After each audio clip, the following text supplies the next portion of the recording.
Você promete que não vai gritar e acaba gritando. Isso tem uma explicação. Você se sente culpada depois de gritar? Como que você se sente depois que você grita? Eu já me senti culpada, mas existe um caminho sobre esse processo. E aí a gente vai entender o que isso é.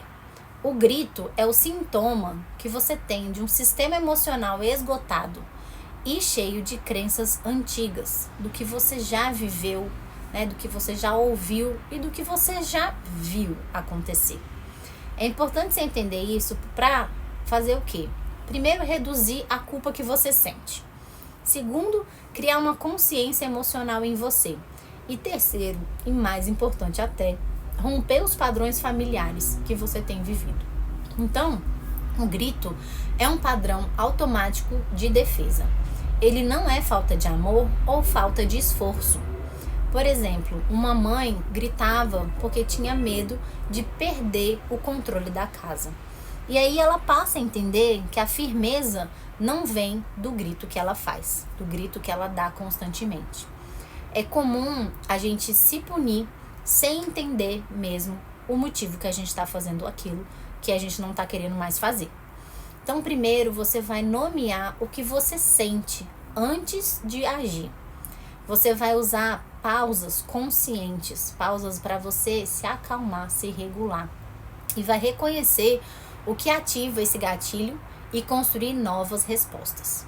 Não estou dizendo que esse é um processo fácil, porque não é. É um processo que você vai ter que olhar muito para a sua história. Você vai ter que fazer um autoconhecimento, um trabalho de entender por que você grita. Quais gritos, né, eu te pergunto, quais gritos você já ouviu na sua vida? Será que você era uma criança que o seu pai ou a sua mãe ou a sua tia, quem quer que fosse ali a sua referência, gritava com você? Quando você queria alguma coisa, você tinha o que você queria, ou você sentia que você precisava se desregular para conseguir aquilo? Como que você viveu a sua infância nesse sentido?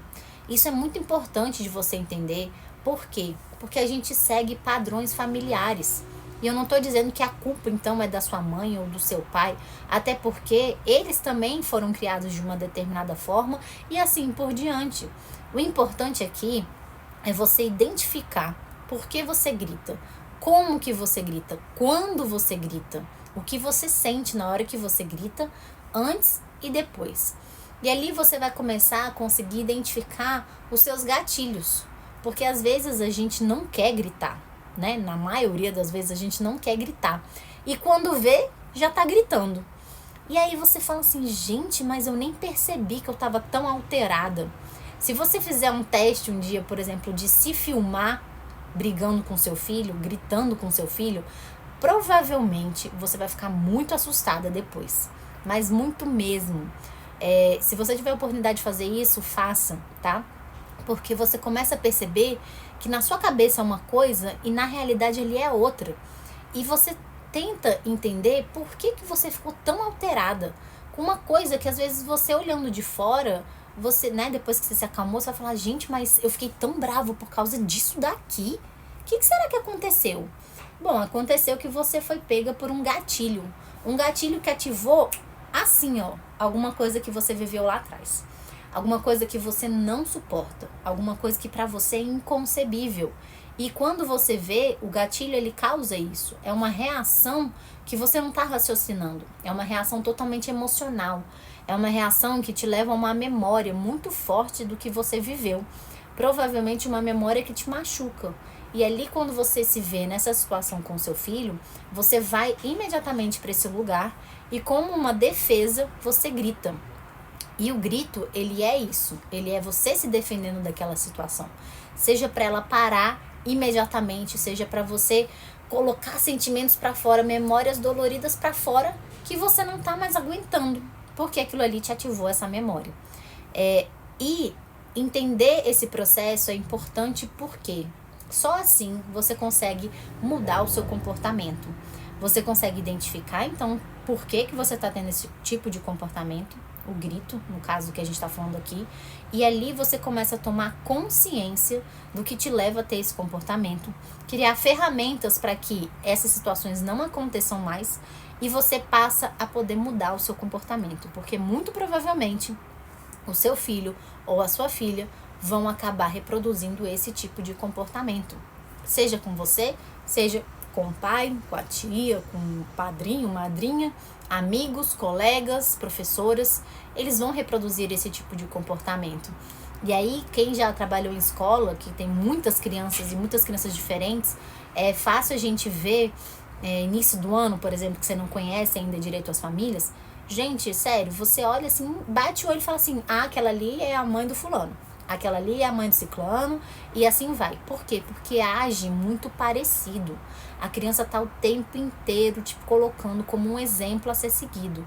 Ela imita você. Seu tom de voz, as suas palavras, a sua paciência, a sua tolerância, a sua forma de agir com os outros. Tudo a criança te imita. Então, você mudar comportamentos que você vê que precisam ser mudados é importante de acontecer para que o seu filho não continue reproduzindo certos padrões familiares. E você sim, se tomar essa consciência e decidir, você tem total capacidade de quebrar esses padrões e trazer uma nova realidade para sua família em diante. Tanto para você viver com seu filho, quanto o seu filho com o filho dele, e por aí vai, né? Então, presta atenção no seu sentimento quando você grita, quando gritam com você, o que causa esse grito e o que vem depois desse grito. E ali você também vai ter oportunidade de não só crescer, sabe? Você consegue perceber essa sutileza da importância de você mostrar para sua criança também que você identificou um padrão seu e que você teve capacidade de mudar. Então, que a sua criança também tem essa capacidade.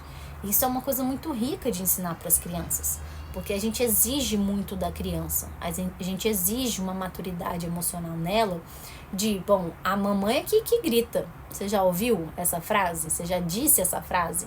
Quem grita aqui sou eu. Você fala baixo. Quem grita aqui sou eu.